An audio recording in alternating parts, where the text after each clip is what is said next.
Good afternoon or good evening, depending on where you might be. My name is Michael Grace, and this is the KMG show. I wanted to start off today with a few words of, no, actually, I will be right back.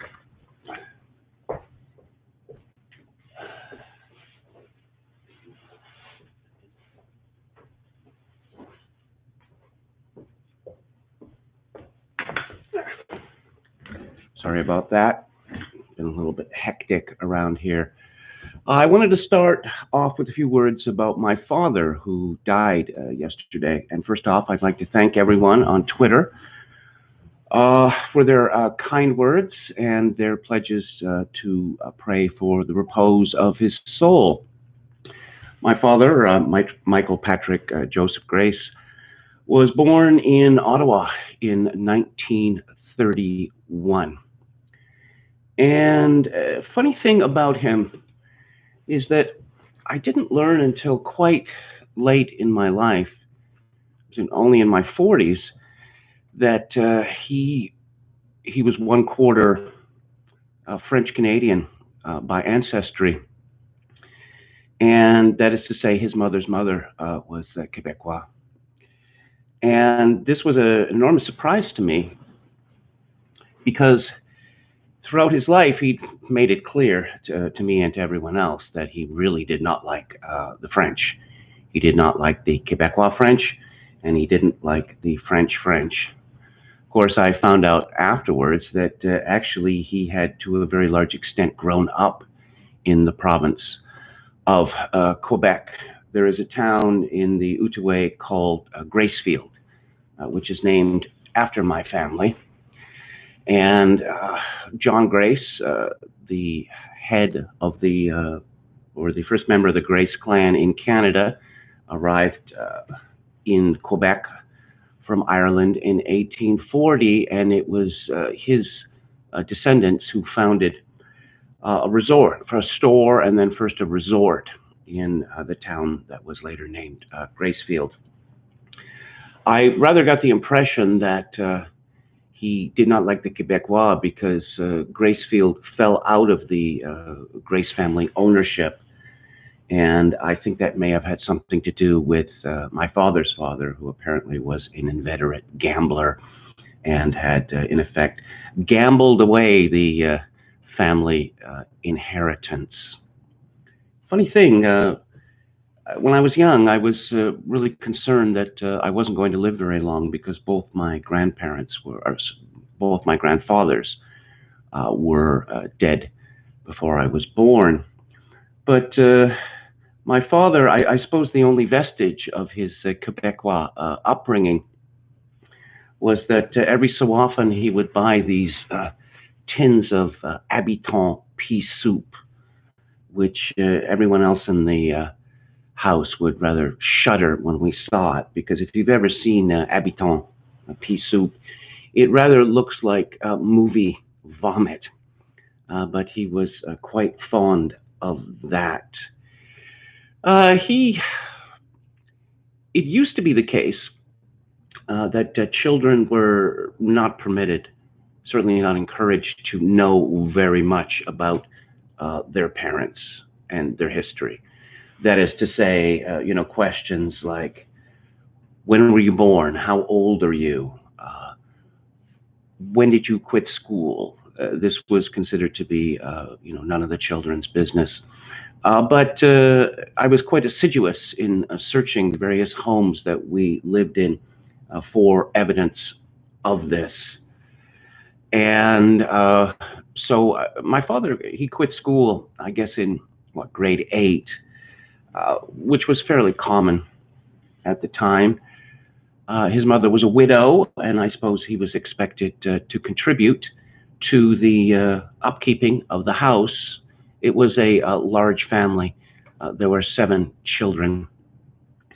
My father moved to Toronto in the 1950s, and you will hear some Canadians carry on about, particularly those of Irish descent, about the tremendous prejudice that the Irish supposedly suffered in Canada. Well, it's not true. It's simply not true. you hear people say, "Oh yes, until the 1960s, there were signs that said no blacks, no dogs, no Irish." No, no, none of that happened. So I was born in Toronto in 1955, and my father was always moving. He never seemed to be happy with where he lived. And I'm too young to remember, but we lived in several places in the environs of Toronto. And then I don't know when. I guess I was about 5 years old. We moved to Sudbury, Ontario, which is in what they call Northern Ontario, which is one of the most inhospitable places on earth. My father worked as a salesman, and he was responsible for the north of Ontario, Sudbury, Timmins, North Bay. He worked for a company called Sunray Industries, and it was the longest time afterwards that I realized that this was obviously supposed to be a knockoff of the famous company called Sunbeam, which makes blenders and the like. But one of the sales pitches for these mixers that my father sold was that you could use them to make powdered milk, thus saving, particularly families with large numbers of children, could save a lot of money. And to this day, the very thought of powdered milk induces almost involuntary sickness from me, because actually cooking up this powdered milk in a blender involves it's messy, and then you got to clean the blender afterwards. So I suppose we all took to just pouring water in a glass and then adding the powdered milk, but there'd always be this explosion, a bubble of powdered milk. It was just awful. But so in 1962, my father got an offer from his brother, Jerry, to work for him at a place called Pacific Chrysler, which was in downtown Vancouver. And my father, it turns out, was quite a good salesman. I believe he was the top Chrysler salesman for 2 years in Canada. And he won trips to Jamaica and the Bahamas. And much of the furniture in our home was the result of prizes from Chrysler, couches, chairs, and all this sorts of thing. That is to say, he was very good at selling cars. He later went into business with my Uncle Jerry, a Volkswagen dealership in North Vancouver, and that did not go well. Perhaps it's not a good idea to go into business with relatives, but it ended up with them suing each other, and my uncle died not long after that. And my father was gutted because he was not allowed to be a pallbearer at the funeral. Eventually, my father, he started working for one of Canada's leading Chrysler dealerships, Freeway Chrysler in Surrey. And he later became a general sales manager, and he worked there until he retired.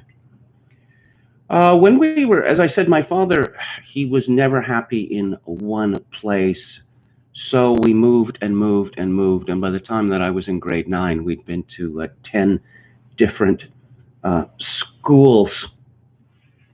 My father, let's say the matriarch of the Grace clan was my grandmother, his mother, Monica Grace. I don't know, she must have been about 5 feet tall, and she got rather wide as she grew older, and everyone seemed to regard her as kind of a terrifying force. That she had innumerable grandchildren and then great grandchildren spread out all over North America, and she spent her last couple of decades pretty much just traveling across North America and being put up in various places. She had a sister called Thelma, and Thelma married an American who lived in Seattle. Actually, a great many Canadians have American branches of the family. Every so often we travel to Seattle to see them. But my father was taught by my mother, that is to say, he inherited from her a, a fear or even a hatred of cats. And as my mother loved cats, well, I guess she won that argument because there was always a Siamese cat in the house as I was growing up. As I mentioned before, I'm quite fond of cats, but not particularly fond of Siamese cats. They're rather squally and ill-tempered. But my grandmother had told my father that cats crawl into the cribs of babies and suck out their breath. And my father actually believed this or something close to it.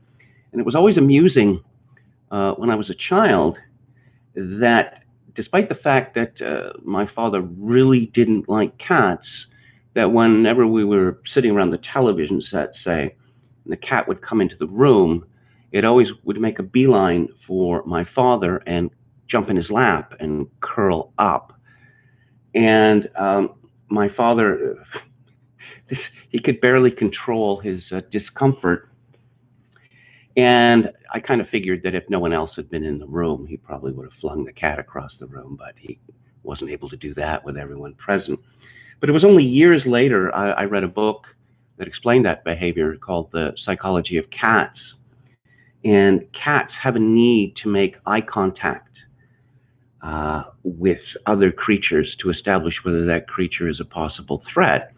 And as you know, if you are afraid of something or don't like something, you will not make eye contact with it. So that's the reason why my mother's cats were so attracted to my father. But some decades later, my grandmother, Monica, she made a trip to Seattle to stay with her then widowed sister, Thelma. Oh, I should say something about Thelma's husband. You know the old joke about the man who says that he's going to the store for a pack of cigarettes and then he goes to Alaska? Yeah, that's what Thelma's husband, Joe, did. Apparently he thought he wasn't earning enough money, so he went to Alaska, made a bunch of money, and came back to Seattle, and Thelma forgave him. But after he died, Thelma was alone, and so we drove down to Seattle, and I had a talk. It was a rather sad talk with one of Joe and Thelma's daughters who'd become a nun. And she was one of those very liberal nuns, and of course she didn't wear a habit or anything like that. And I was talking to her about the church and Vatican II, and she's one of those people who thought that the biggest problem with Vatican II is that it didn't go far enough. That the progressive revolution had been, stopped in its tracks. But anyway, on the drive back to Vancouver from Seattle, I'm in the back seat and my father's driving and his mother is in the passenger seat. And she starts complaining. She said, when I called Thelma, I told her, I know you have a cat, but you know how I feel about cats. So you're going to have to get rid of that cat for, the time that I'm going to be staying with you. And she said, Mike, do you know what she said to me? She said, since Joe died, that cat has been my closest friend, and I'm not getting rid of it just because you're going to be here. And then she said, Mike, I got the impression she liked that cat more than she liked me. And it was all I could do not to burst out laughing. My father met my mother in Toronto, and they married in 1954. And I can't say that it was a successful marriage. I mean, it did produce 6 children, but they were a very odd match. I could not, for the life of me, figure out what it was that they had seen in each other. But my father, what kind of music did my father like? Above all, he liked Frank Sinatra. And I got the impression that he really would have liked to have been Frank Sinatra. Frank seemed to do whatever he wanted to do all the time, and he really didn't care what other people thought. He liked Frank, the chairman of the board. He also liked Nat King Cole, and he also liked Ray Charles. And Ray Charles had this hit called Hit the Road, Jack. And my father had it on an LP. I looked it up later. I think it was ABC Paramount, Ray Charles' Greatest Hits, Volume 2. And it was October of 1962, and I remember it was October of 1962 because my beloved New York Yankees were in the World Series playing against the San Francisco Giants. And it was a very memorable series because it went to 7 games, with the Yankees winning the 7th game 1-0. And Bobby Richardson made an out at second base. Willie McCovey had hit it about a foot higher. Well, the Giants would have tied the game, and it would have been, quite a different story. I mean, the Giants had Willie McCovey, and they had Willie Mays and Juan Marichal. It was a great team. But so my father was playing this song, Hit the Road, Jack, over and over again, and my mother got enraged. And she said to him, "If you play that song one more time, I will break the record over your head." And then he did, and then she did. That rather gives you an idea of their relationship. As I say, I knew very little about my father growing up. He was a member of the silent generation. Men weren't supposed to be open and forthright about such matters. And we and my brothers and sisters were always trying to figure out things. There was so much about my father was a mystery. For instance, he had a large tattoo on one of his biceps that said Lynn, Lynn. And about once a year, we go up to my father and say, "Dad, how come you have a woman's name on your arm and it's not Mom's?" And he would say, "It's not a woman's name. It stands for Loyal Yugoslavian Nationalist Navy. I served in it during the war." And that was a puzzler, because before I learned what year my father was born, I thought, well, what war is he talking about? He must be talking about World War II. But later he claimed to have fought in the Princess Patricia's regiment in the Korean War. And no, none of those things were true. But he also used to say that he had played on the famous St. Michael's hockey team at the University of Toronto, coached by Father David Bauer. And I don't know that my father ever played hockey. He certainly never attended the University of Toronto. But that's the sort of thing that he liked to say. I guess he liked this mystification about himself. He was a very dogmatic person in many ways, that I was always trying to impress him, with things that I knew, things that I'd learned. And I remember watching a report, on CBS, around about 1965, and it was about the construction of the interstate highways.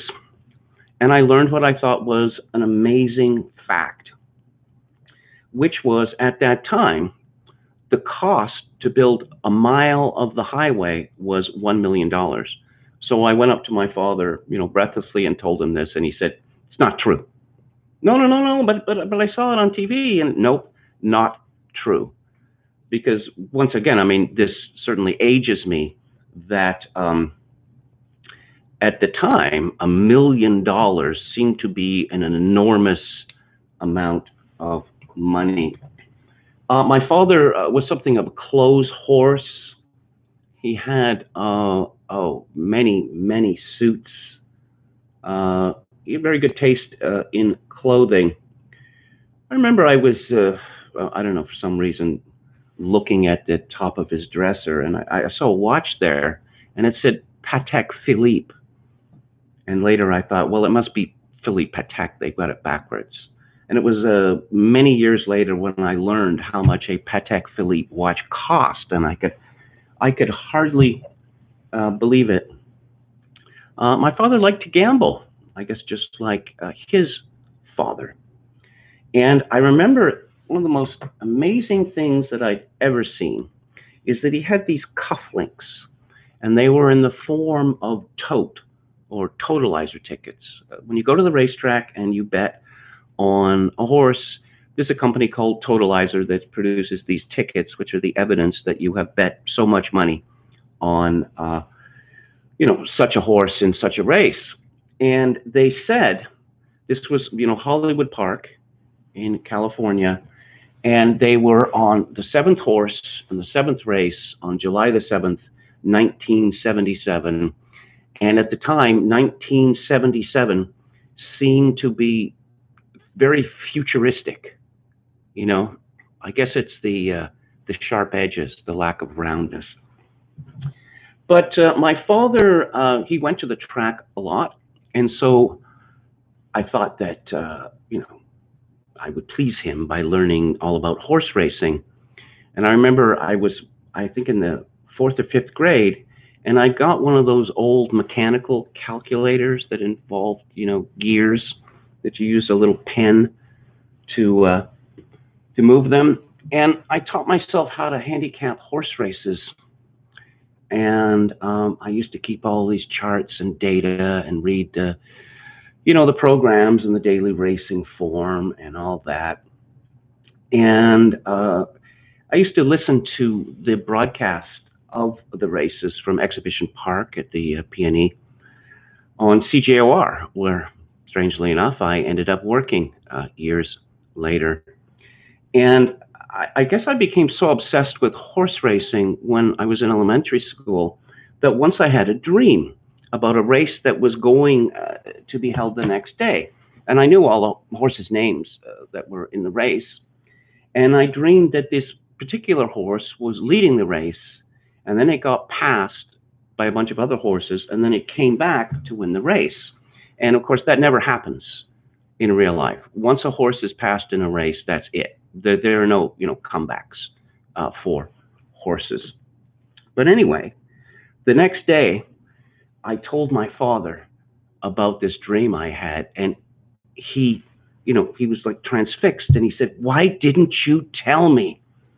And, gamblers are very superstitious. Later, some decades later, he kind of set himself as a horse breeder. But being a horse breeder, unless you're going to do it on a big enough scale and invest in quite a lot of money, pretty much involves you paying for a horse to be housed and fed somewhere else. But I guess that got him a little extra cachet, at the jockey club.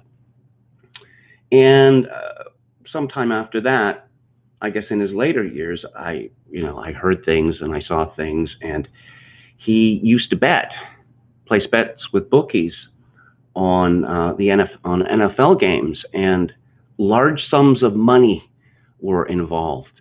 Just kind of breathtaking to me. But of course, my father had COVID-19, which I thought was inevitable. He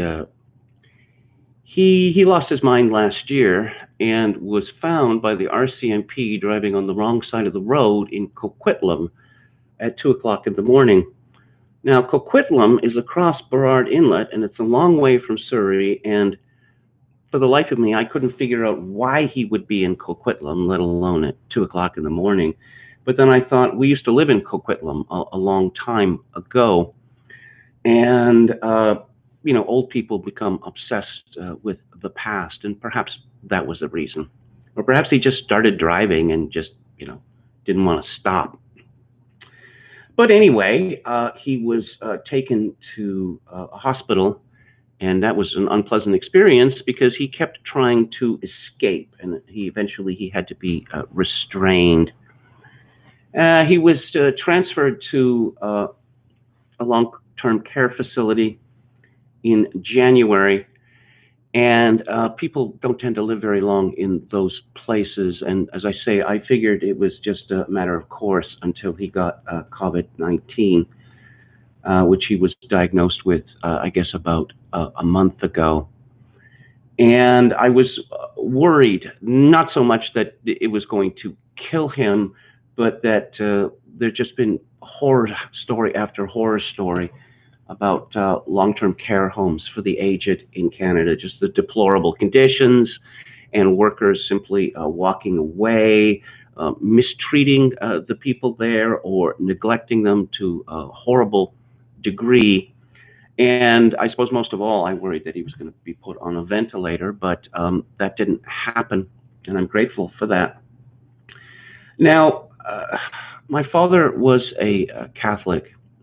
That is to say, he was baptized as a Catholic, educated as a Catholic, and married in the Catholic Church. But my mother was not a Catholic, although she took instruction and was received into the church before she married my father. And these mixed marriages, they're not a good idea. They're simply not. But the Second Vatican Council had a big effect on my father and also on me, because I had been in Catholic school. I guess I spent all grades 1, 2, and 3, and then half of grade 4 before my father decided, I don't know, I guess he didn't want to pay the fees anymore. And he took us out of Catholic school. And the church in Coquitlam was a long way from where we lived, which involved my father having to drive us. And I don't know, after a few weeks, he just stopped doing that.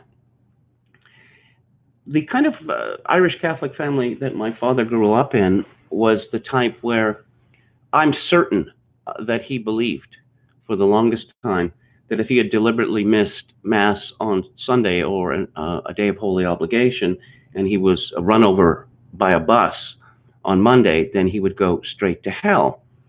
But he told me, I guess in the late 60s, something to the extent that, look, they don't believe in any of this stuff anymore, so why should I? And it's a powerful enough argument, But for many years, I've been praying that my father would be reconciled with the church before he died. Now, I wasn't going to mention it to my sibling who had power of attorney because this would not have made her happy. And it would seem that there was nothing that I could do about it. And then to my amazement, what was it, on Friday or Saturday? I was told by one of my brothers that he had asked for a priest. A priest had come, heard his confession, and given him what Catholics call the viaticum, which means a provision for a journey. And to me, this is a miracle, really, because I had prayed for so long, but I thought that the possibility of it happening was almost infinitesimal. So it has served to me as a lesson in the power of prayer, which I suppose some of you listening to this might find encouraging. Once again, thank you to everyone for all your kind wishes. And I asked people to pray for my father because, God willing, he's in purgatory now. And, I suspect that there's a lot of sin to burn off there. And I'm just going to look at the chat here. Mike F. says KMG could write a great autobiography. Yeah, I don't know. Perhaps it just, at a certain point, things stopped happening to me, roughly around the year 2003. And then I spent, I spent quite a few years unemployed and basically in terror that I was not going to make the next month's rent or be able to pay the cable bill or whatever. And I don't know how entertaining that would be for any possible audience. So moving on. I was talking yesterday about Professor Neil Ferguson of Imperial College London, who got himself into a spot of bother because he is what Professor Lockdown, they call him. It is his inscrutable black box that is responsible for the lockdown in Britain, which is perhaps the most severe in the world. And no, don't leave the house, can't leave the house. And it turned out that he was involved in what they call a throuple, where a married woman, Antonio Stats, who is a left-wing activist, and quite a cutie, I think, despite the chat disagreeing with me. She was married with 2 children, but she was also the girlfriend, or she was his girlfriend. She claimed there was an open relationship. We haven't heard anything from her husband on this matter.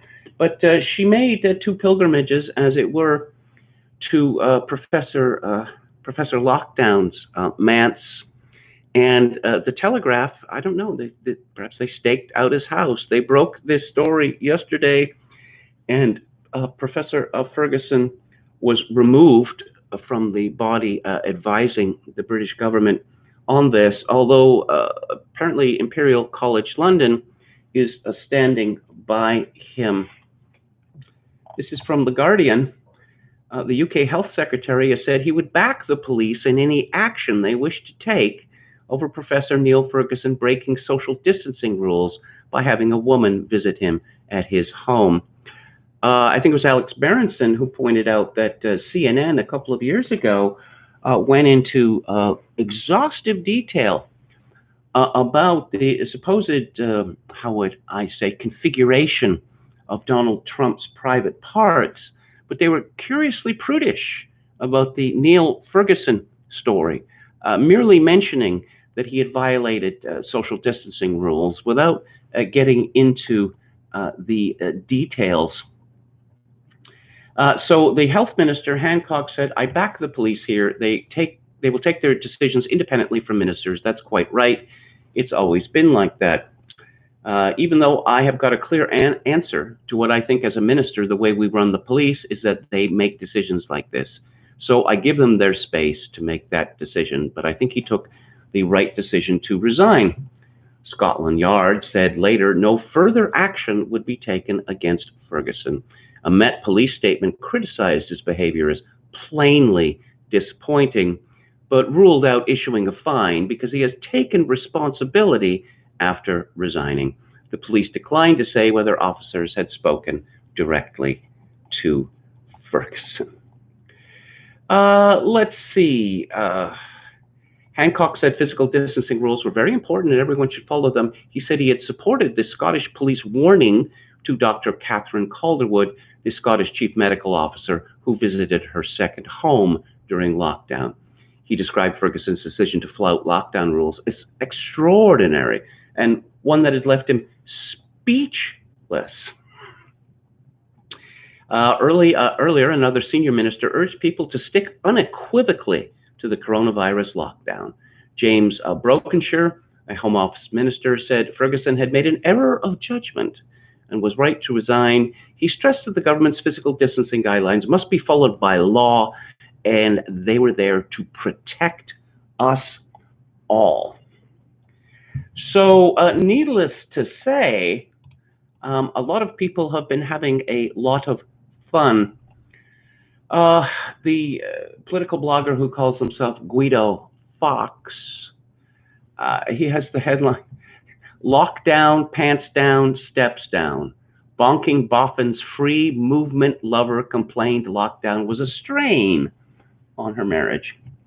Last night, British politics got the lockdown scoop we'd all been hoping for when the Telegraph revealed top government coronavirus advisor Neil Ferguson had resigned after breaking the lockdown rules to secretly meet up with his married lover. The reaction ranged from outrage at his hypocrisy to surprised mutterings of the phrase "out of his league." The Telegraph expose included details of Ferguson's lover, Antonia Stats, who they described as a left-wing campaigner. In her role as senior campaigner at Avaz, her two big pieces of work were on bee pesticides as well as a European Commission paper into avian flu. Her now deleted Facebook profile was full of ardent pro-EU activism. It looks like she was a passionate campaigner for freedom of movement with a special expertise in the birds and the bees. Guido has now unearthed a podcast interview from March the 31st in which Mrs. Spatz bemoans the lockdown due to the strain it was putting on her marriage to husband Chris, from having to spend a lot more time and quite different time with each other all of a sudden. And he concludes, who can blame a boffin for wanting to spend time massaging their stats? Which is a pretty good joke, I think. The Daily Mail reports Elon Musk, is that how you pronounce his name? Elon? Is there some weird pronunciation? It's not a name I believe I've ever seen before. Where's he from? South Africa?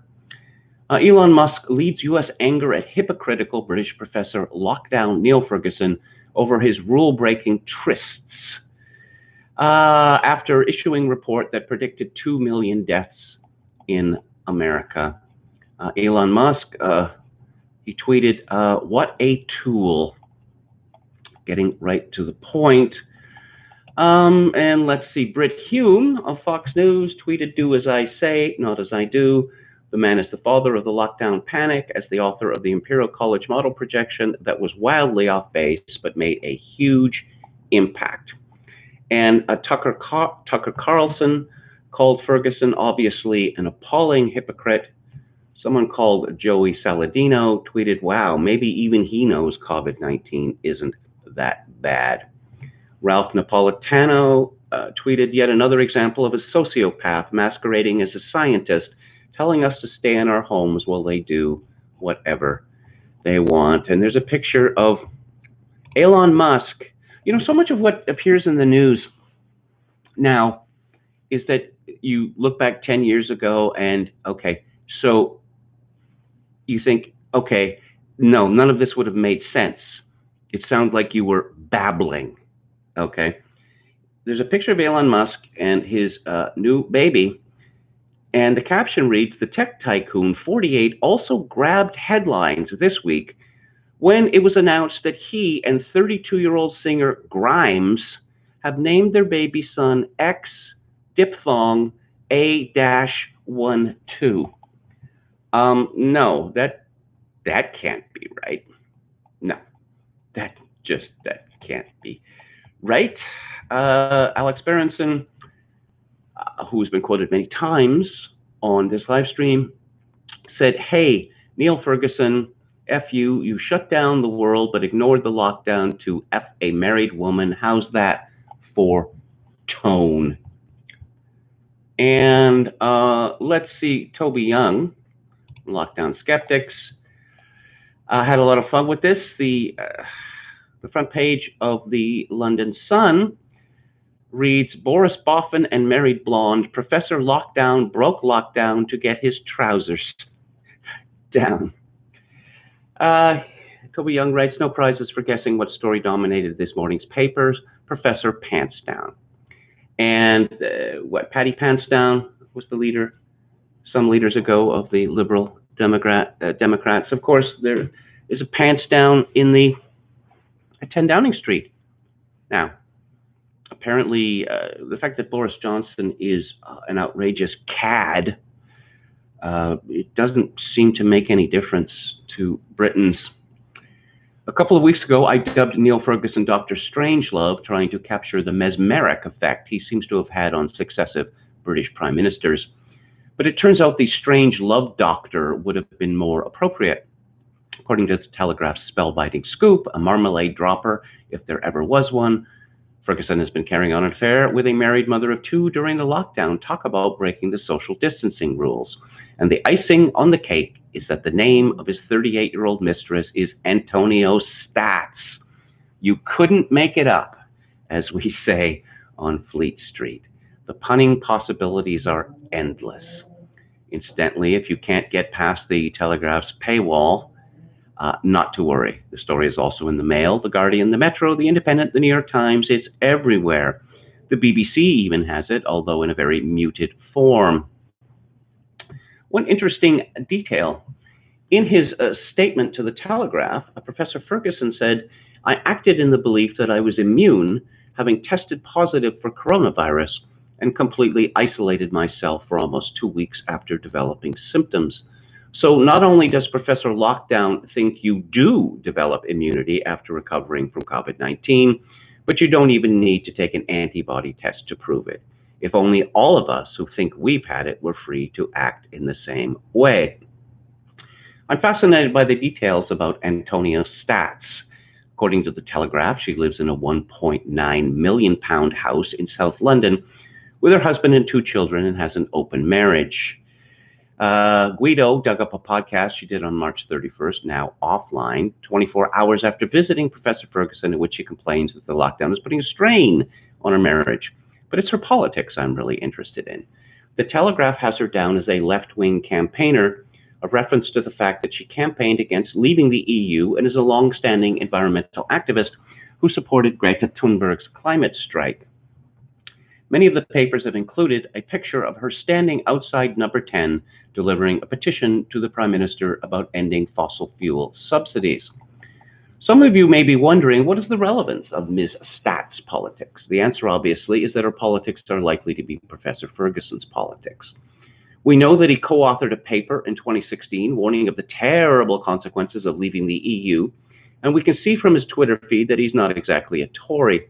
For instance, he sent the following tweet to the Liberal Democrat MP Layla Moran, who subsequently declared herself to be pansexual after being caught having an affair with a woman in her office, which led to accusations of misuse of campaign funds. That, yes, when she won Oxford West, great news.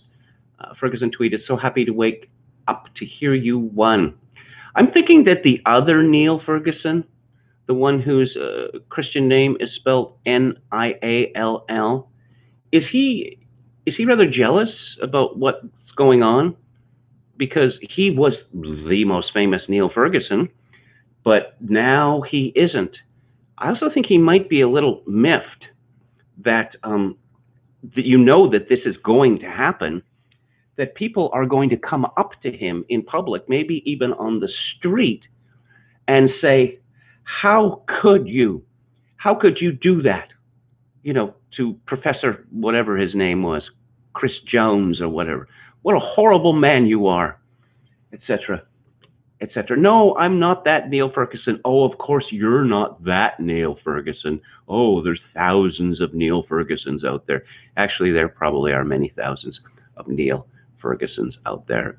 What with Neil and Ferguson being 2 of the most popular Scottish names.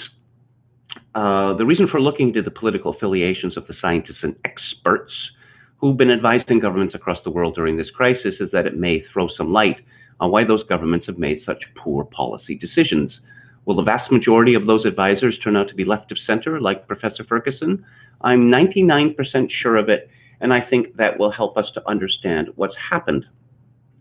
I don't mean they've deliberately given right-of-center governments poor advice in the hope of wrecking the economy for nefarious party political reasons, or because they're members of Extinction Rebellion and want to destroy capitalism.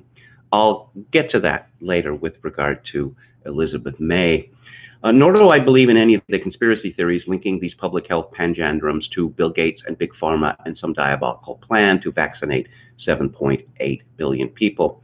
I have little doubt they've acted in good faith throughout, but that's part of the problem. The road they have led us down has been paved with all the usual good intentions.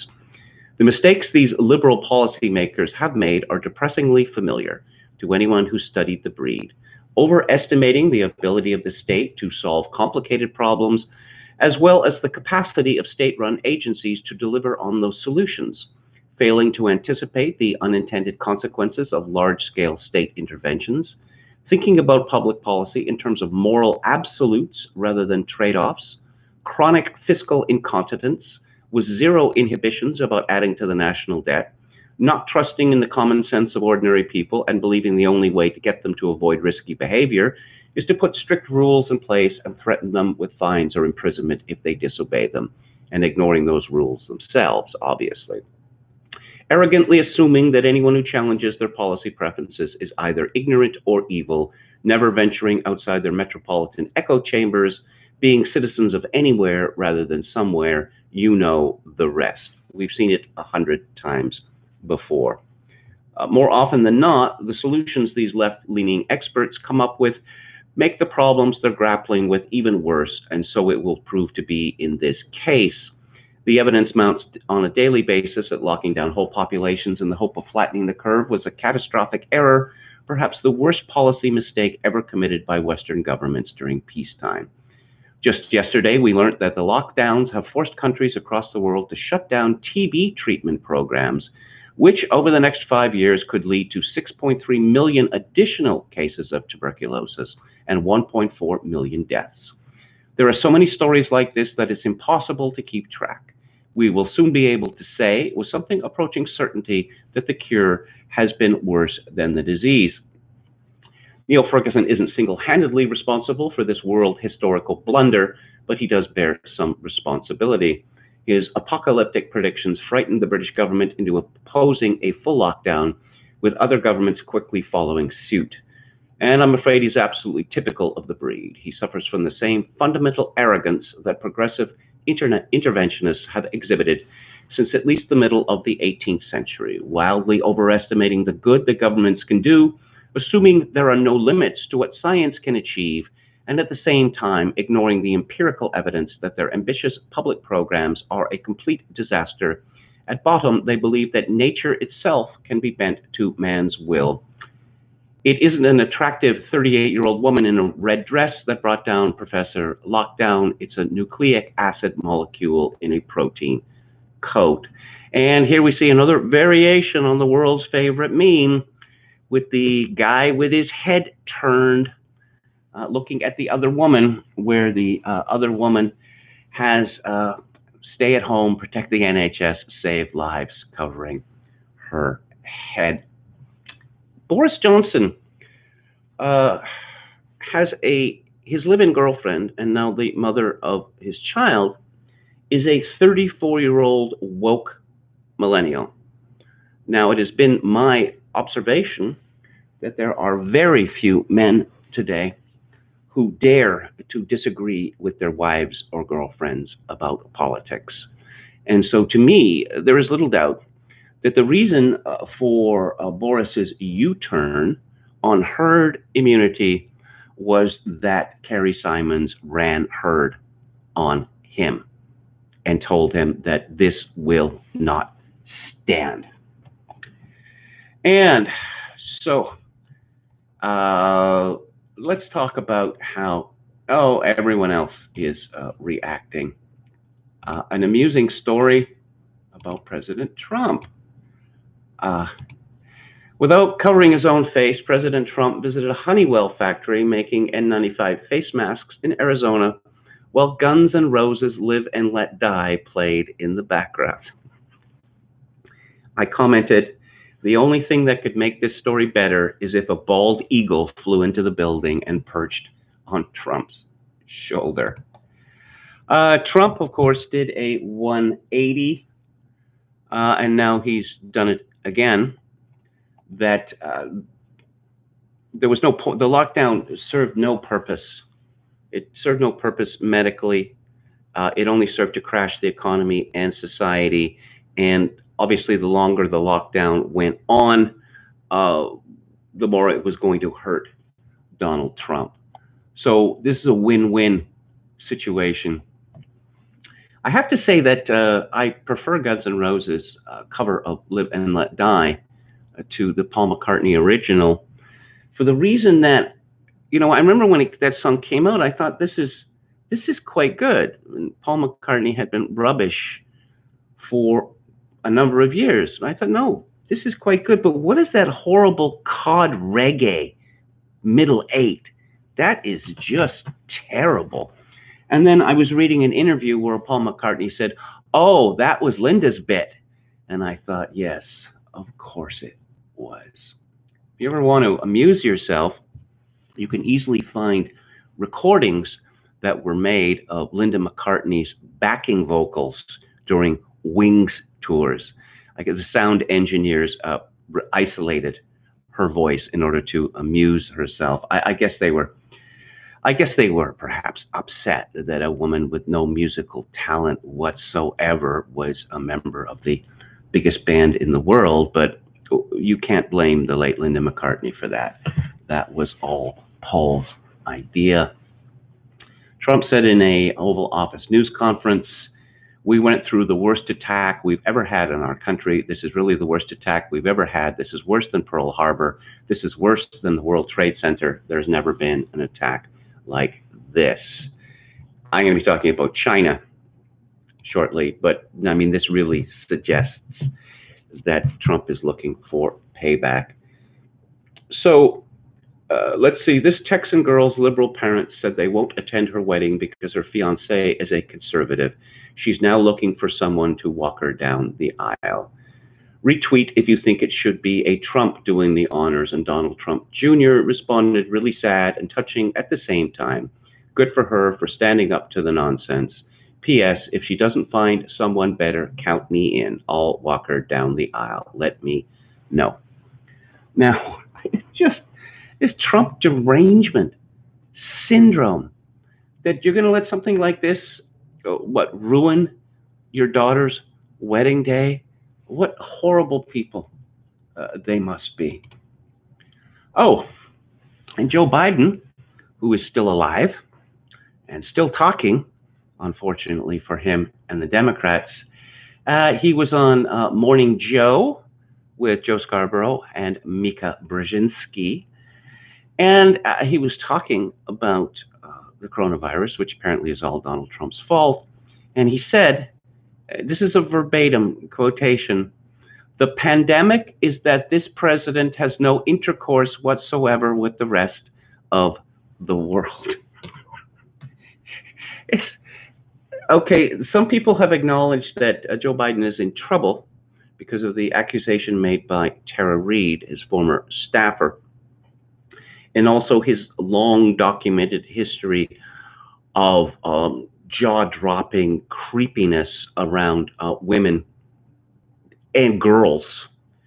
But we're all supposed to pretend that Joe hasn't completely lost it, that he is in no way mentally fit to be even a presidential candidate, let alone president of the United States. Here's a story from the Dallas Morning News. Dallas salon owner jailed for reopening in violation of court order. Shelley Luther defied local and state orders and a judge's restraining order in operating her business during the coronavirus pandemic. And there's a picture of her booking photo. In addition, Shelley Luther was fined $7,000 for continuing to operate her business, Salon à la Mode, in violation of a judge's temporary restraining order issued against the business. She was taken into custody immediately after the hearing and booked into Daly Countess Jail. Like other businesses deemed non-essential, Luther's Far North Dallas salon was forced to close March 22nd after the county enacted its stay-at-home order. She reopened the salon April the 24th despite that order and tore up a cease and desist letter from County Judge Clay Jenkins at a demonstration the next day. The temporary restraining order was signed April 28th by State District Judge Eric Moye, but Luther continued to operate her business. In a hearing broadcast live on YouTube on Tuesday, she said she had no choice. She said she hadn't earned income since the county's stay-at-home order was set in March. She applied for one of the federal loans aimed at helping small businesses, but didn't receive it until Sunday, she testified. "I couldn't feed my family, and my stylists couldn't feed their families," Luther testified, holding a phone to her face from the witness stand so the court reporter could hear her through a mask. Before issuing his ruling, Moye gave Luther an opportunity to apologize and promise not to reopen her salon until she was allowed to do so. saying he would consider levying only a fine in lieu of the incarceration, which you've demonstrated you have so clearly earned. She defended her actions to the very end. Feeding my kids is not selfish. If you think the law is more important than kids getting fed, then please go ahead with your decision, but I am not going to shut the salon. Minutes earlier, Governor Greg Abbott had announced during a news conference that barbershops and salons across Texas could reopen Friday. And the governor of Texas, with great speed, distanced himself by the decision of the judge to jail Shelley Luther, as did another high Texas official. And she has a GoFundMe. And let me just refresh this. $409,920 raised of a $500,000 goal. I don't know, perhaps she is planning to take court action. It says here, Shelley and her team will likely face legal action, fines, and more during her journey back to freedom. She's doing what everyone else is only talking about in a patriotic move to take back her liberty. People have been talking about the great binary division in America for quite a number of years now, and talking about, possible civil war, reds versus blues. And once again, thank you, CNN, for getting the reds and blues completely wrong, such that anyone who has ever read any history constantly has to, there's a line that says go to 10, right, that I put in my head, that, oh, yeah, CNN got it wrong, that the reds are the conservatives and the blues are the liberals. But who could ever have imagined that what might be the precipitous cause for a civil war in America would be a disease from China? That's a bit of a shocker. So, in the great lockdown or open versus open up debate, we are all waiting for the verdict of the celebrities. And according to Agence France Presse, the celebrities are saying lockdown, yeah, and going back to normal, no, normal is destroyed. A host of celebrities and scientists, including Madonna, Robert De Niro, and a clutch of Nobel Prize winners have called for radical change in the world rather than a return to normal after the coronavirus lockdowns. Hollywood stars Cate Blanchett, Jane Fonda, Marion Cotillard, and Monica Bellucci also added their names to the open letter published in the French daily Le Monde, pleading for an end to unbridled consumerism and a radical transformation of economies to help save the planet. Quite a shame about Cate Blanchett. I quite liked her. Unbridled consumerism. Well, as always, my response to that is you first. What's your personal worth? Jane Fonda, I'm guessing you're probably worth $50, $100 million. I mean, that divorce from Ted Turner, ka-ching, right? So, why don't you give all your money to, I don't know, UNICEF or whatever? Why don't you do that first? Why don't you, stop giving interviews to magazines where, oh, here's your fabulous house, or here's your fabulous penthouse, and the like. We believe it is unthinkable to go back to normal, said the letter, which was also signed by Nobel laureates for medicine, chemistry, and physics, as well as Peace Prize winner Muhammad Yunus. I believe George Bernard Shaw once wrote that the Nobel Peace Prize was quite possibly the most wicked idea in history.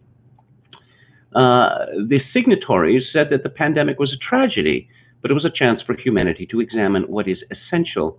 Adjustments are not enough. The problem is systemic.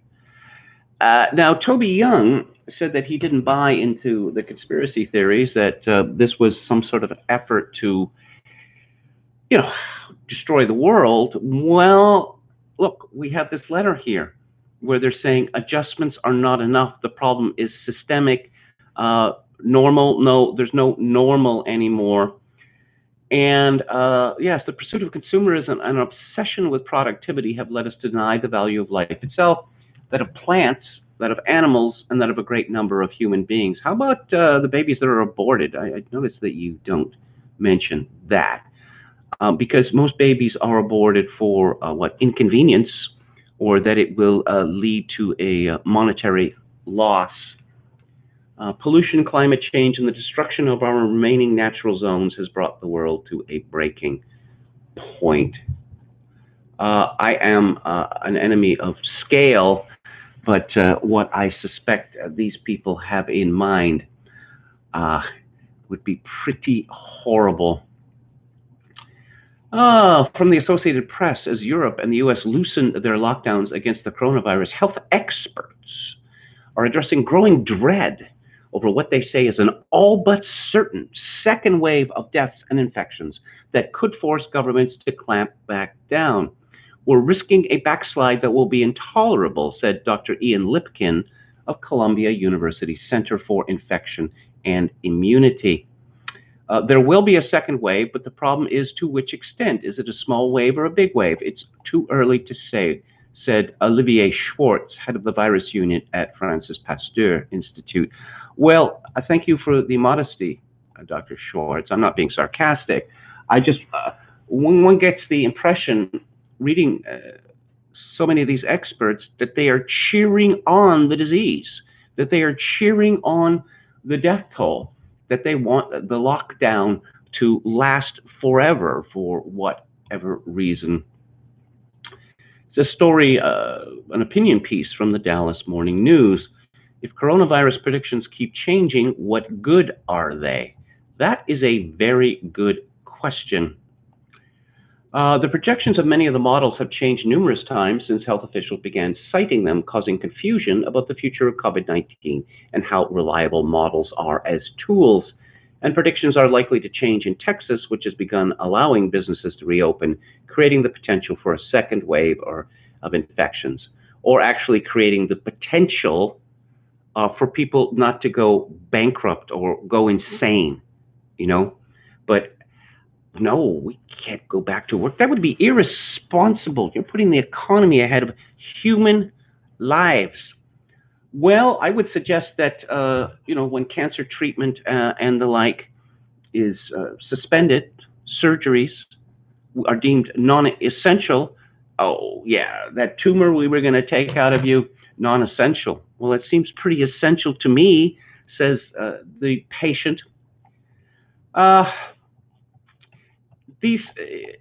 quoted Christopher Ferrara on this question, that if you're going to change the predictions on the models based on what is actually happening, then what exactly is going on here? It's not as if, to use the example that he used, that, okay, so if the weatherman tells you it's going to be sunny on Thursday, on Wednesday he tells you it's going to be sunny on Thursday and it rains heavily on Thursday, well, you just have to chalk that down as a bad prediction. What they don't do is to revise their prediction once the skies turn black and it starts raining heavily, and say, no, we were right. We were right all the time. We revised the prediction. It was going to be sunny on Thursday, but then things changed. And so, we followed the evidence where it led us. This is from the Daily Mail. Revealed 66% of New York State coronavirus hospitalizations are people staying at home and not essential workers, which begs the question. No, it doesn't beg the question. It raises the question, does lockdown even work? A new study of hospitals last week found that of 1,000 patients, 66% were people staying at home, 73% of the new hospitalizations were people aged 51 and over, and 96% had underlying health conditions. Most were in Manhattan, 21%, but 18% of the new hospitalizations were in Long Island. In New York City, 90% of those who answered said they had not been taking public transport. Cuomo said it showed that the new infections were down to personal behavior, like not wearing masks or not hand washing enough. Oh, maybe they can, make that part of the new social credit system, that an app could be created which actually keeps track of how many times a day you wash your hands, and an acceptable minimum level would be established. And if you do not meet the acceptable minimum level, all of your civil rights will be stripped from you. Cuomo said he is vindicated by the states that are seeing numbers continue to rise throughout reopening. There are now 19,877 deaths in New York State and more than 321,000 cases of the virus. Of course, I need to mention this because New York has been a flagrant offender in this regard, that they have decided that to classify thousands of people as COVID-19 victims when they were not tested for the virus, and in some cases, despite the fact that they demonstrated no symptoms of it. Oh, yes, in the land of the free and the home of the brave, a SWAT team raided an open business, Big Daddy Zane's, in West Odessa, Texas, on Monday. The business was open, but there were also armed men carrying on a peaceful protest near the bar. Owner Gabrielle Ellison said she spoke with the Ector County Sheriff's Office prior to the protest. According to Ellison, she was told everything would be fine as long as men with guns are not seen on the property. Out of respect for law enforcement, she said she confined the men to an area in the back, which is her private property. Ellison opened her doors despite Governor Abbott's latest order. "We can't take it no more. We're not going to make it," said Ellison. "I am shocked. I had customers come through saying, they have SWAT built up. Why would you bring in SWAT on a peaceful situation?" Ellison said the risk of staying closed outweighs the risk of any virus, even if it means potentially getting in trouble. The possibility of losing my license, heartbreaking, but they've already taken my income. And across town was another gathering. Owner of Anytime Fitness on 8th Street, Clint Gillespie, said he was issued a citation for keeping his business open. And there's a picture of a man holding a sign saying, "This is not 1933 Germany." Well, that's the wish. That's the wish. I suspect that in many states, a lot of these governors who issued lockdowns, they're going to pay heavily politically. They're going to be voted out of office. And their victorious opponents are going to run on the slogan that, I wouldn't have locked you down. So, William Briggs. Oh, yes, he mentions Oregon. That Jim Hoft of Gateway Pundit tweeted, "Tyranny. Oregon Governor Kate Brown extends lockdown to July the 6th, despite ranking 40th on state coronavirus list with 104 deaths in state of 4 million people." Briggs comments, "Is she saying nya, nya, nya, or is that me reading too much into it?" The CDC numbers say 77 COVID-only deaths in all of Oregon. I'm writing this Saturday night. The number could rocket up to 78 by Monday morning. A whole state ordered to cower in fear because of a handful of incurable virus deaths. What? You didn't know there is no cure for this virus? No outside cure besides your own body's God-given defenses, that is, which is sufficient for the vast, vast, vast majority of people. Good luck waiting for a vaccine, oh fearful ones. If we had vaccines for coronaviruses, we could eliminate the common cold or a good portion of them. I predict no vaccine for years, and if one arrives, it will not be especially effective. I had a feeling about Governor Kate Brown, and I'm rarely wrong about these things. I thought, this woman is not an Oregonian, that she's one of those people who decided that Oregon was cool, so she was going to move there. Oh, let's see, an openly bisexual woman. She has made history several times through her electoral success. In 2008, she became the first openly alphabet person elected Secretary of State in the United States. In 2016, she became the first openly alphabet person elected governor of a state in the United States. In Washington and Oregon, it seems to be almost mandatory now that the governors or the mayors of Seattle or Portland must be alphabet. people. So let's see. Kate Brown was born in Madrid, Spain, where her father was serving in the U.S. Air Force and grew up in Minnesota. She graduated from Mounds View High School in Arden Hills, Minnesota in 1978.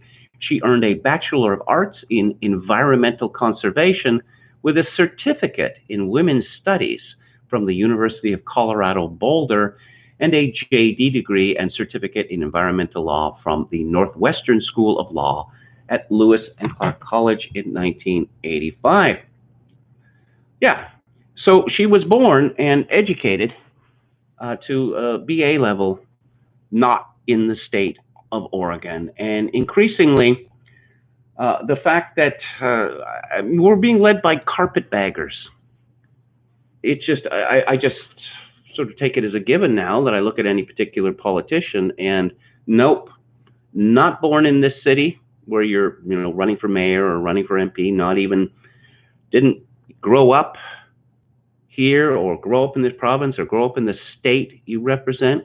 That fellow who was Hillary Clinton's vice presidential candidate, Tim something or other, Tim Irish name, he doesn't come from Virginia. And I got the impression that he decided to move to Richmond, Virginia, because he thought that it would give him a better chance at being elected to something. Let's have another look at the chat. Non-binary alphabet people. ChocoKing666 says, used to be lumberjacks up there. What happened? Well, one of the things that happened in Seattle was Microsoft, and now Amazon. It's true. Seattle and Portland, they were port towns, and they were rough port towns, and the money was primarily from from logging, and from fishing. Of course, Seattle had Boeing. They don't really have Boeing. Well, the management all went to St. Louis with that merger with McDonnell Douglas, which the government should never have allowed. Tim Kaine, yeah, that's his name.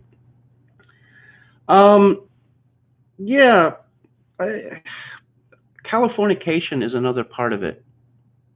And on the show Almost Live, the comedy show from Seattle, where Bill Nye came from, but also Joel McHale got his start there. They were complaining about this going back to, circa 1990, that, California was too expensive, so they started moving north. Don't Californicate Oregon is an old slogan. And the host of Almost Live told this joke circa 1990, which was, I suppose, a bitter joke, that so there's a husband and wife from Los Angeles, and they're looking at homes in Seattle, and the wife says to the husband, "Oh, look at this, so cute, and only $500,000. Let's buy two." The joke loses something because $500,000 was an extraordinarily large price for a house in Seattle at the time. But those are some of the reasons why Portland and Seattle.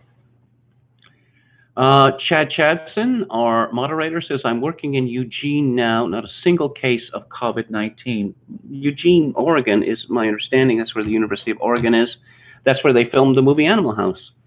Is one of the most left-wing places on earth. Orkhan says, Minister of Religious Affairs in Turkey openly criticized alphabet, adultery, and drugs in recent Ramazan speech. It was great. Erdogan backed him up afterwards. The West is destined to be Muslim unless Jesus returns soon, says Ricardo Williams. You notice that identity politics seems to have disappeared during the COVID-19 panic, which rather suggests to me that when push comes to shove, everyone agrees that it's not important, that it's simply nonsense. Let's see, Lamprey Milt says, my friend's grandfather is now in the hospital for kidney failure. They put him in the COVID-19 ward.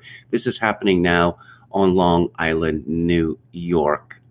Yes, under the intrepid leadership of Andrew Cuomo. who I will remind you all is personally responsible for the deaths of thousands of people because he forced people known to be infected with COVID-19 into old age homes that were not equipped to deal with this invasion.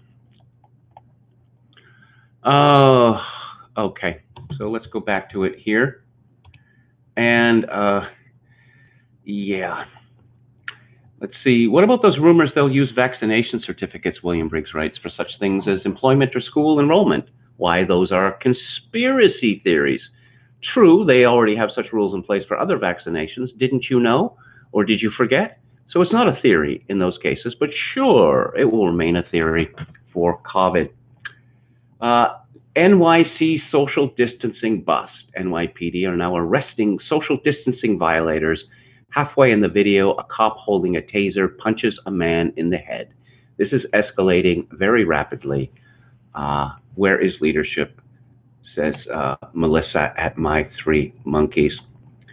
He had it coming, Briggs jokes. After all, he could have given someone else coronavirus. And a helicopter patrolling Huntington Beach, blaring warnings through megaphones to anyone who dares set foot on the beach. Gavin Newsom locked down Southern California beaches, perhaps the healthiest places on the planet. He's either smart or stupid. If he's smart, we have to ask, does he want us to be sick? If he's stupid, we have to ask how we could have purged from our memories that viruses die in the sun and fresh air. Did some idiotic scientist put out a paper that says this virus, unique among all others in all time, can survive for 1,365 hours on a grain of sand? It's not all bad. His mightiness will allow his prisoners to go outside just for a moment to watch the sunset. I've seen many reports, I don't know whether this is true or not, that one of the things that is most common to people who die with COVID-19, apart from obesity and morbid obesity is a lack of vitamin D. Now, you can get vitamin D naturally from sunlight, or you can take it in pill form. Wake up, America. Are you seeing this? 3 organizers in the Reopen California are being arrested for using their First Amendment right. Where is the valid statute for this move by the law? Briggs says, don't worry, those cops are just following orders. They could have said no. They didn't. They made their choice. Remember that. The fool who runs Michigan was confronted by armed civilians roaming the Capitol streets. I am in charge, shouted Gretchen. Don't travel between homes, says Gretchen, she of the strangely immobile face. Why? Does the virus know when you're away and can sneak into empty houses? The anemic legislature is finally bringing her to court. And here is Lightfoot, the mayor of Chicago, who is, again, absolutely terrifying to look at. This is how it's going to be. We will shut you down. We will cite you. We will arrest you.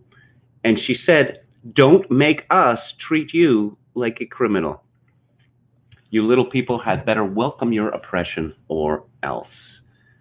What is in the heart is on the faces of these martinets. I guess she needs to violate her own advice, not for another haircut, but for a serious facial. We had to cut you off from the body of Christ because, after all, safety first, said the bishops. But please don't cut us off from your donations, they pleaded. Send them on in. We still need funds to organize conferences for the pervert community. Yea, though I walk through the valley of the shadow of death, I will fear no evil, except coronavirus. For thou scaredest me silly with thy COVID rod. Cardinal Cupich was too busy to meet with parishioners to talk about the restoration of public masses. He has too much else on his mind, like saving the planet. I heard he was personally going from church to church and demoting priests caught using incandescent instead of fluorescent bulbs. Probably just a rumor. The bishops have the full support of Kansas City.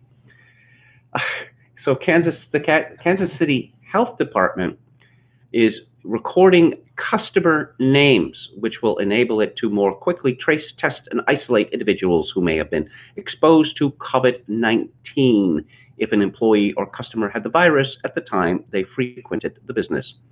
All data obtained by the Department of Public Health will remain confidential and will be used only to address public health concerns and contact individuals who may have been exposed to COVID-19. Yeah, sure it will. We believe you. And of course, the governor of New Mexico pretty much declared martial law there and said that all roadways providing access to the city of Gallup shall be closed, and only Gallup residents, those who work in Gallup, and members of the media shall be permitted entry into the municipality. There's an interstate highway that goes through Gallup, New Mexico. How is that supposed to work? The British people, or some of them, or a lot of them, you know, they like to talk about the Bulldog spirit, Dunkirk spirit, spirit of the Blitz. Britons never, never, never, never shall be slaves. Yeah, that's long gone. According to the Daily Mirror, the NHS, or the National Health Service, voted the coolest thing ever to exist, beating James Bond, iPhones, and space travel. Britain's love of the NHS shows no signs of slowing down, as has been voted the coolest thing in the world ever. The health service beat inventions from supersonic jet Concorde and the E-type Jag to bullet trains, space travel, and artificial intelligence as mankind's most incredible creation. And it was ahead of showbiz stars, including the Great Escape actor Steve McQueen, designer products like Ray-Ban sunglasses, and tech advances like Tesla's electric Cybertruck. There is a picture of three NHS nurses, or perhaps just employees. They're wearing the pajamas, so I assume that they are nurses. And strangely, they are all white. It's a very curious choice, because that is not representative of the people who actually work for what they call frontline positions in the NHS. Now, people in Britain have been complaining about the NHS for many, many years, for all manner of reasons. I suppose one of the biggest reasons is that people go to casualty wards, or what we call emergency rooms, and they wait, and they wait, and they wait, and they wait, and no one attends to them. We have a similar problem in Canada, actually. And so Adam Curtis reported this in one of his documentaries, that Tony Blair, you know, third way, private-public partnerships, that he decided that, you know, that everything could be quantified. And that was the solution, you know, quantify everything. And so in terms of casualty waiting times, what they came up with was essentially to hire a hospital greeter at casualty wards. So people would come in, you know, I think I broke my arm or broke my leg, or I've got agonizing pain in my stomach, or, you know, the things that send people to casualty ward. And so the designated greeter would say, oh, yes, okay, and your name is, and you are, and then he, you know, maybe write it down and then walk away. And you'd have to wait just as long to actually see a physician. But this got put down in the records as the waiting time had been slashed. Another victory for the third way. But now, of course, the NHS, everyone suddenly loves the NHS. And it is now mandatory to worship the NHS every Thursday. So, I don't know, Boris Johnson is all over the place. We want to get going on Monday p.m. to ditch stay-home slogan and once-a-day exercise rule next week, with picnics and rural visits back on as he lays out five-step roadmap to ease lockdown. He admitted the UK's coronavirus death toll is appalling as he made his return to Prime Minister's questions. He will first renew lockdown on Thursday before setting out exit plan in an address to the nation on Sunday. Matt Hancock today hinted that cafes could soon be allowed to open if they have outdoor drinking areas.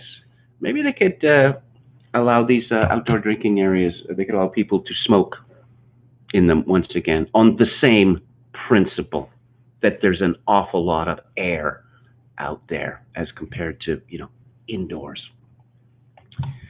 And we have, oh, this story, it's kind of treated as a joke, but I think that it's significant and it points to the future. This is the brazen moment a PCSO's bike is stolen as he tries to disperse a mob of COVIDiots in a park during lockdown. The COVIDiots are the people who decide that how does me walking to the park risk anyone else's life? Those are COVIDiots. The footage taken in Godolphin playing fields slow on Monday shows a police community support officer confronting a group of around 10 people who had gathered in the open space to play cricket. How wicked of them. As he explains the importance of current restrictions on public gatherings, one of them grabs his bicycle and starts running off as the person filming advises him to take the stand down. The cameraman then taunts the humiliated PCSO, saying, "You just got robbed," as the group around him laugh and jeer. The officer called for backup, which was then deployed, but the men, believed to be aged in their late teens or early 20s, made off from the scene, leaving the bike behind. Thames Valley Police praised the PCSO for his professionalism and great constraint during the incident, and the force is now appealing for witnesses. Recent figures revealed that police handed out more than 9,000 fines to people in England and Wales for flouting coronavirus lockdown laws, including 397 repeat offenders. One was given 6 fixed penalty notices in the past month. The police have sacrificed the confidence of the public. Everyone in Britain knows that if your house is being burgled, the police have absolutely no interest. They don't care. That if gypsies decide to set up an encampment in your neighborhood and make life a misery, that the police don't care, and you had better not take the slightest action to annoy the gypsies, or else you will be the one in serious trouble. People get away, people are cited, given tickets for serious crimes now and have been for years in Britain, even sexual assault, while the police have busied themselves instituting a reign of terror against those who make mean tweets. And so I've been following this for some time. There are a great number of videos out there of the police being yelled at, laughed at, menacing mobs converging on them. And the decision of the various police forces in England to act like stormtroopers with regard to people who simply want some fresh air and sunshine is only going to make this problem worse. So I was talking earlier about Toby Young, and he points to a new website called Evidence Not Fear, which I'm going to go to. It's evidencenotfear.com, and it leads with a quotation from a report or statement by Public Health England. As of March the 19th, 2020, COVID-19 is no longer considered to be a high-consequence infectious disease in the UK. If this is the case, why has the UK been thrown into uncharted territory without debate? We are seeing far-reaching and irreversible changes to our way of life, but it is not yet too late. Now is the time for people everywhere to start making decisions based on evidence, not fear. If the news is your only source of information, you may be surprised to discover that the cure is worse than the disease. The measures being put in place will cause more harm than the virus itself. Despite the frightening news reports, we now have enough evidence from official sources to come up with these key facts. 1, in at least 80% of cases, the virus produces either no symptoms or a mild cold-like illness. Most of the population have no risk of dying from COVID-19. 2, COVID-19 can be deadly for older and vulnerable people, so it's important to protect them. This will help eliminate hospital overcrowding. 3, lockdowns will prevent population immunity and prolong the problem. 4, the panic and hysteria is causing more people to die because they are not receiving proper medical care. And 5, The people at risk from COVID-19 are clearly defined and should be protected with targeted measures. And there are links to leading experts.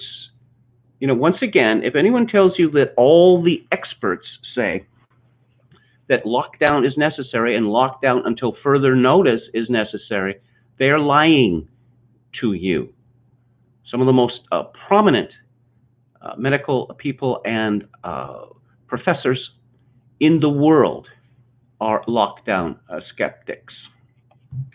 And the website says we need a public debate. Medical experts around the world have started speaking out against the public and political overreaction to COVID-19. In Britain, Peter Hitchens, Lord Sumption, and Dr. John Lee, a professor of pathology and a former NHS consultant pathologist, have joined their voices. Since before the nationwide lockdown in the UK, Public Health England has not considered COVID-19 to be a high consequence infectious disease due to its low overall mortality rate. Nevertheless, the UK government has responded to COVID-19 by shutting down British society. The media is constantly churning out hysterical headlines about mass deaths. What does the evidence from official sources tell us about the dangers of the virus? So, New Zealand, everyone is, or all the best people, are heaping praise on that country's Prime Minister, Jacinda Ardern, the sad Muslim lady LARPer. But apparently something terrible is going on in New Zealand. This is from Number One News. The Human Rights Commission says there's been a sharp rise in racism in the middle of the pandemic. Since the end of March, it has received more than 250 complaints relating to COVID-19, and 82 were race-related.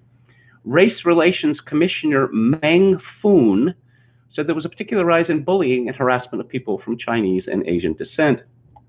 The proportion of race-related complaints to the Human Rights Commission include 30% Chinese or Asian, 28% Muslims, 14% Indians, 5% Maori, and Pacifica. According to the Human Rights Commission, traditionally Chinese Asians do not normally report complaints due to cultural barriers, which was highlighted as particularly concerning. You see, oh, yes, actually the number is much, much, much, much higher. Well, why is that?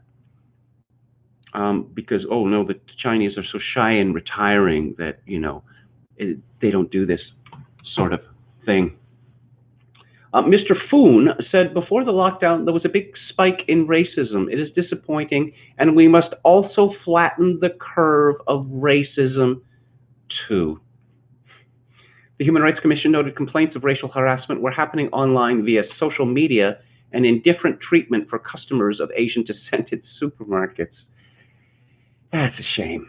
He said people should not tolerate the ill treatment of others, encourage people to record and report any racism to the Human Rights Commission. I've seen several of these reports, and common among them is that, here's an example of racism, that people claim that they have got dirty looks on public transport. Yeah, that's, you know, people make ugly faces for all sorts of reasons, you know. But no, this was definitely directed at me, and it was directed at me because I have some headgear on. Do the Chinese have an interest in New Zealand? Indeed they do. China is the biggest foreign investor in New Zealand's dairy sector. New Zealand is useful for near space research, which is an important new area of research for the People's Liberation Army as it expands its long-range precision missiles, as well as having civilian applications. This is from an academic paper on China's political influence. And it talks about how so-called overseas Chinese are being recruited by the United Front organization to spy on organizations which are not sufficiently pro-PRC, to infiltrate organizations and the like. Oh, China to set up an air defense identification zone in the South China Sea. An ADIZ is a country's airspace which all civilian aircraft must identify themselves and announce their location. So the Chinese are becoming more aggressive, although here's talk about Chinese military strategist warns now is not the time to take back Taiwan by force. Qiao Liang, seen as a hawkish voice in China, says the focus should be on achieving a good life for all Chinese. His remarks come amid rising nationalistic sentiment with calls for Beijing to take action on the self-ruled island. This is from the South China Morning Post.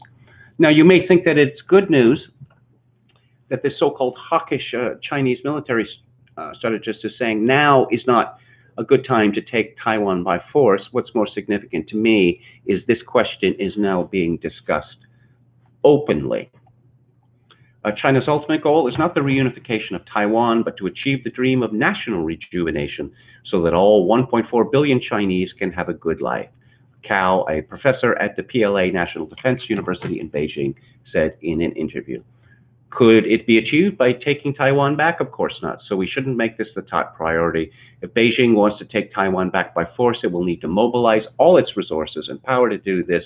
You shouldn't put all your eggs in one basket. It's too costly. Of course, there's a possibility here that this so-called hardliner is, he's making these statements as a warning to his countrymen or to political leaders that, I don't know, perhaps majority opinion within the leadership of the armed forces is for making a move on Taiwan now, while the world is paralyzed by COVID-19.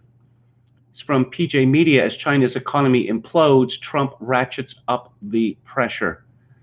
Hang on, I have to step away just for a couple of minutes.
Let's see. Again, this is from PJ Media. As the Wuhan coronavirus continues to spread, stay-at-home orders have shut down commerce in many parts of the world. Some have predicted a 40% contraction in the U.S. economy in the second quarter of 2020. This means that China's economy, heavily dependent upon exports, will see no economic rebound for quite some time. In the meantime, the Trump administration has turbocharged its effort to relocate global supply chains from China to markets less hostile to the West. And as mentioned earlier in this live stream, President Trump said that the coronavirus was worse than 9/11, worse than Pearl Harbor, which were, of course, military acts against the United States. So, I mean, his implication was quite clear. The Epoch Times reports that China's manufacturing industries have completely imploded. Chinese factories are ramping up production as the country struggles to get back on its feet from the pandemic-induced recession. About 80% of the small and medium-sized businesses and nearly all large firms have returned to work, according to China's commerce authorities. But analyses of recent data from the country suggest a quick rebound is nowhere in sight. Export orders, including to China's top export markets of the United States and Europe, have shriveled up as the virus shatters the world economy and workforces continue to shrink, and companies are uncertain about the outlook ahead. The China Beige Book, a project to collect data on commercial activity in China, says that reopening the nation's factories has come in fits and starts. The good news is that almost all, 91% of the more than 500 Chinese companies surveyed, had reopened by late April, and almost three-quarters were working on site again, but just 42% were able to operate at more than half their capacity. Worse, demand for goods and services from Chinese companies has plummeted. This follows news from February and March that China had its worst quarter ever in the first quarter of 2020. That gives the Trump administration more ammunition in its attempts to move global supply chains away from the Chinese Communist Party. So, what's the latest from Canada? And I'll bring up the text description. 63,496 cases with 4,232 deaths. And again, I will mention that Canada has 38 million people. I see Saskatchewan is holding steady at 6 deaths. They have a population of 1.1 million people. And the latest news from British Columbia, the Premier, John Horgan, is talking about BC reopening starting this month. And okay, so 3 more COVID-19 deaths in British Columbia and 1 in the Island Health Region, which is where I live, which I believe brings the number of deaths on the Vancouver Island to 3.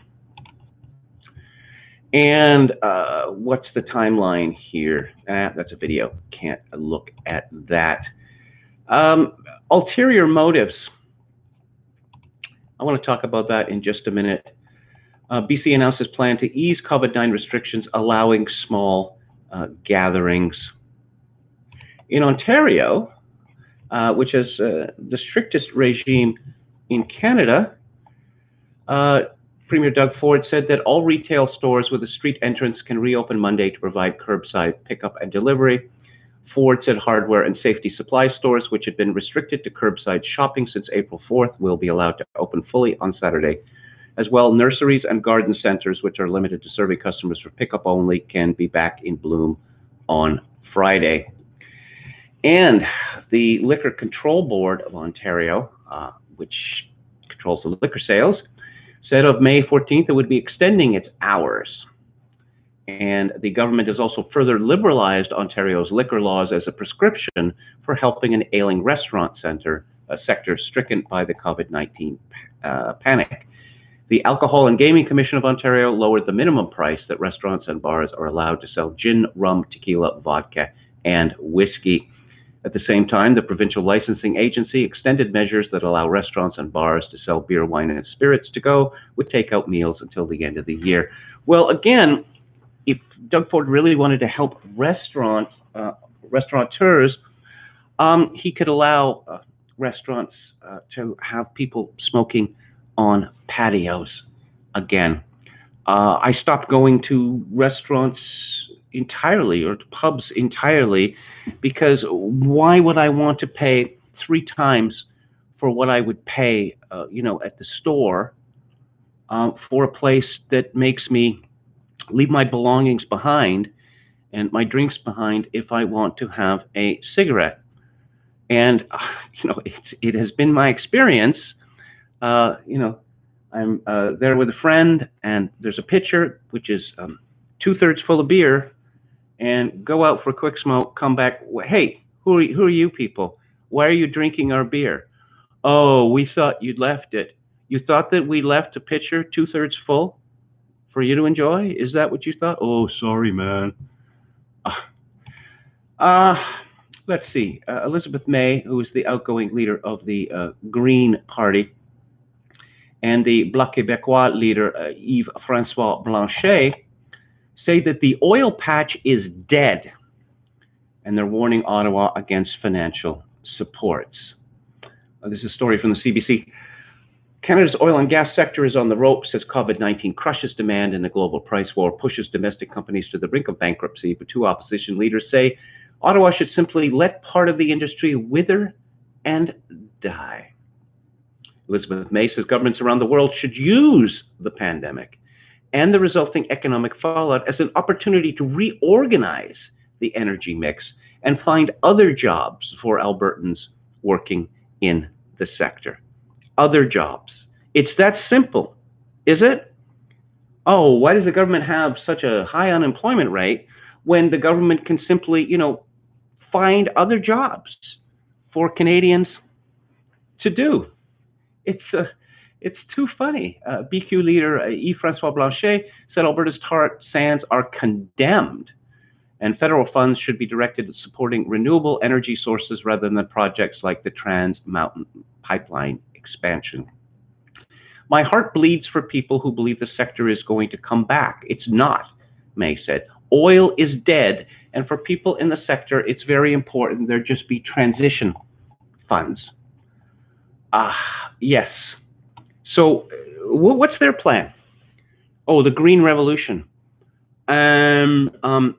Since 18% of the Canadian federal government's revenues come from the oil and gas sector, how are they going to be made up?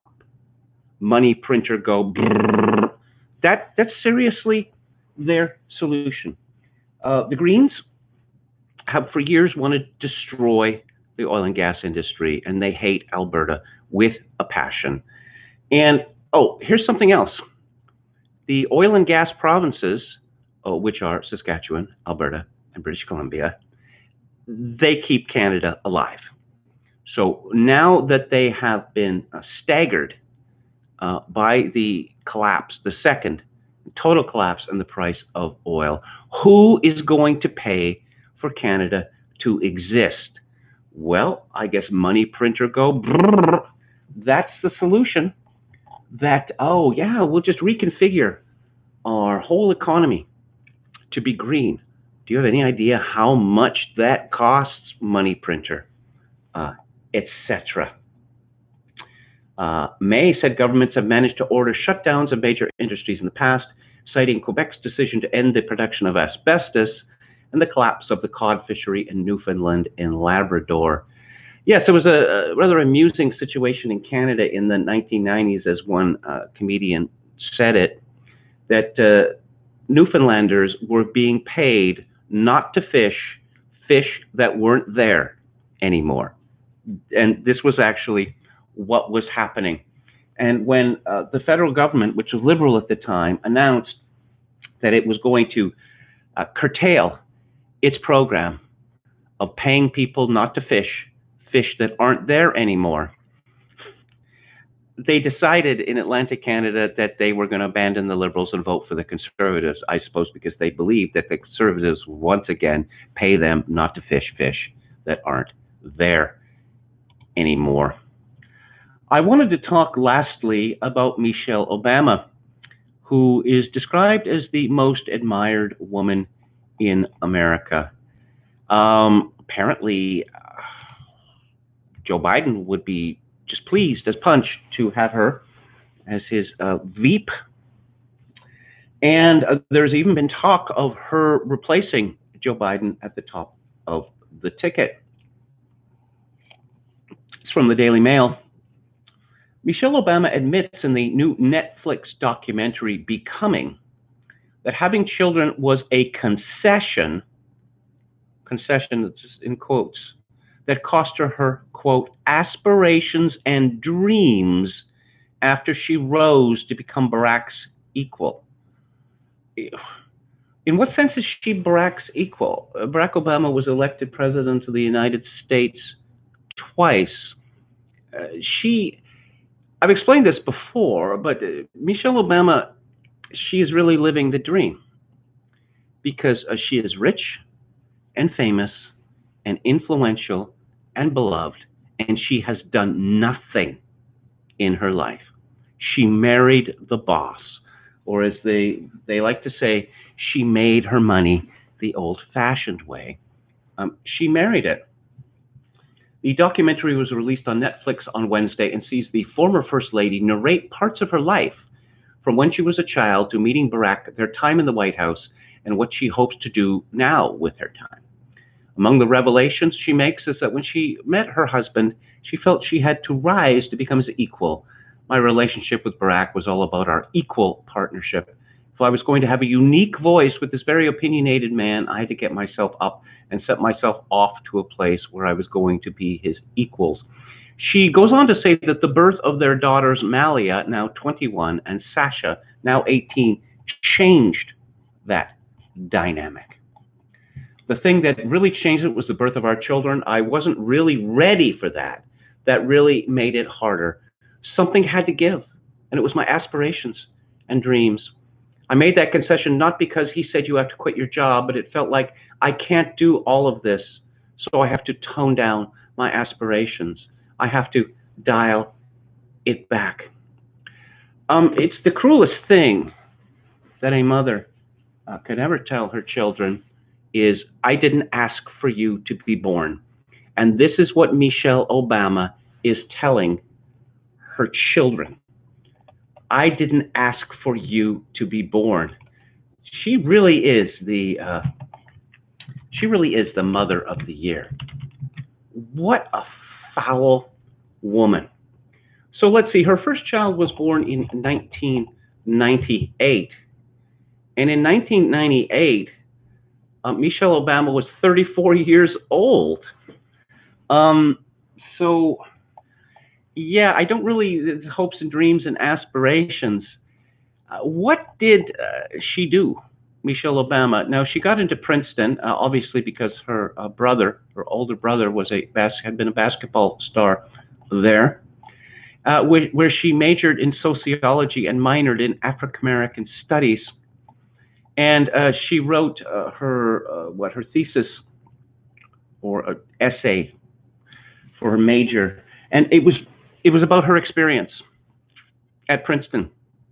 And apparently, white people were not as friendly as they should have been. Yeah, she actually wrote a paper. She got a degree because of this.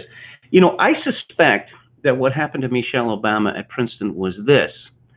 That white people, having dealt with her, said, we don't want to have anything to do with this person. Let's find a nicer black person to be friends with.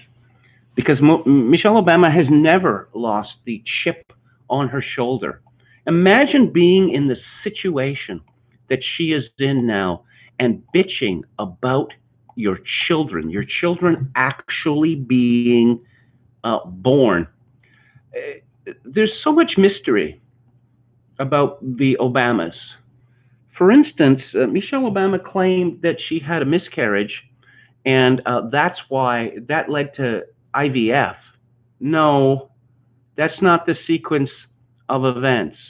One has nothing to do with the other. But I just, the fact that Michelle Obama is so beloved in the United States, it's really depressing, because as I say, This is not, I mean, I'm not a fan of Eleanor Roosevelt, but Eleanor Roosevelt managed to, carve out a public life that was separate from that of her president husband, Franklin Delano Roosevelt. And of course, she lived for what, a couple of decades after he died. Uh, that is to say, she was a political power in her own right.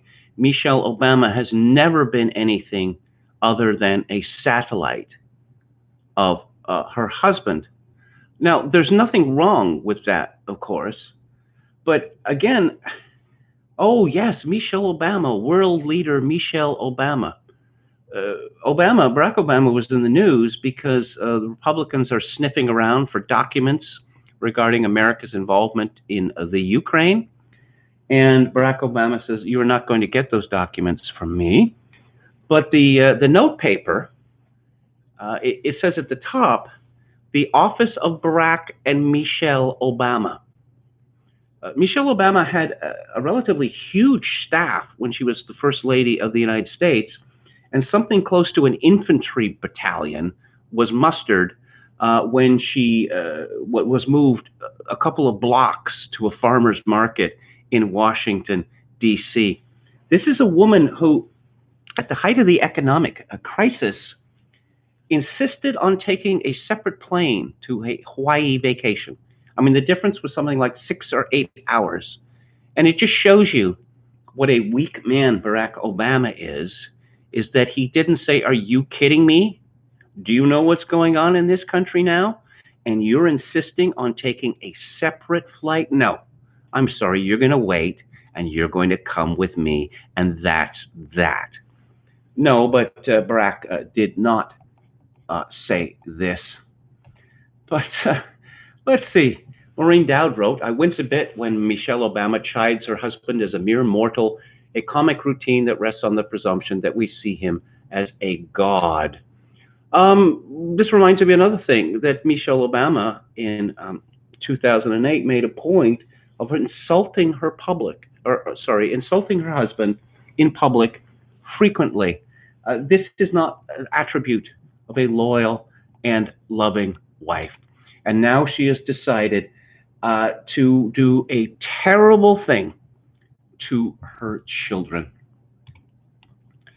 Okay, so I'm going to take a last look at the chat. Orkan says, okay, we talked about that already. And Valerie Jarrett, yeah, she was the boss, I guess. I mentioned this, I may have mentioned this before. You know, the comedians had nothing good on Barack Obama, and I thought, look, you're comedians, you recognize cliches, you recognize comedy cliches, and comedy cliches, are used because, they work. So you have Barack Obama, who's obviously a weak man, and his wife wears the pants in the family. And, okay, he has 2 daughters, no sons. His mother-in-law lives in the White House, and the big boss is another woman, Valerie Jarrett.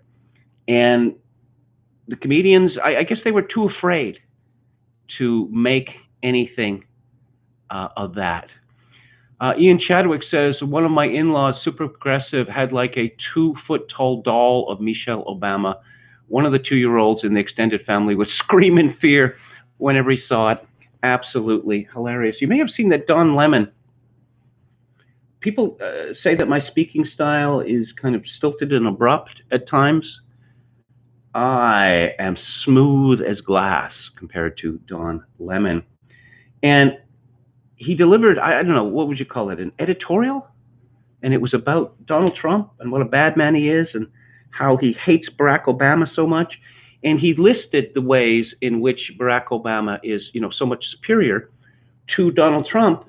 And one of them was that Barack's wife was better looking than Donald Trump's wife. And I thought, are you blind? And then I thought, oh, yeah, I forgot. Lemon he plays for the other team. So I guess he's not used to noticing things like that. Let's see. Jim Smith says, I think Michelle knows it and is very reticent to run for office. Yeah.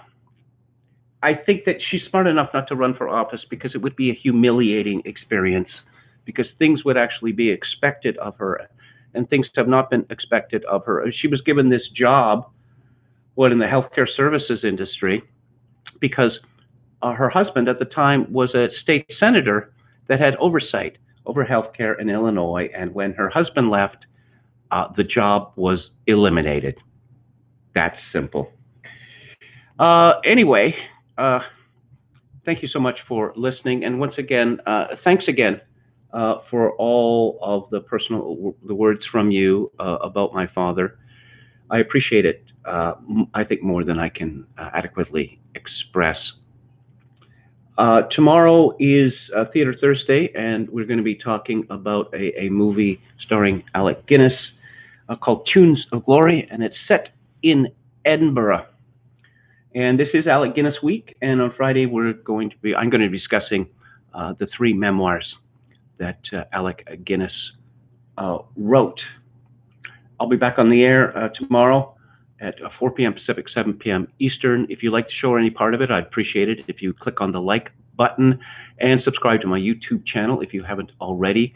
If you would like to support the show, my PayPal address is kevin_grace@hotmail.com. I will leave you with my traditional benediction and farewell, which is, in these days of total atomization, I very much hope that you all find some genuine human contact. Good night.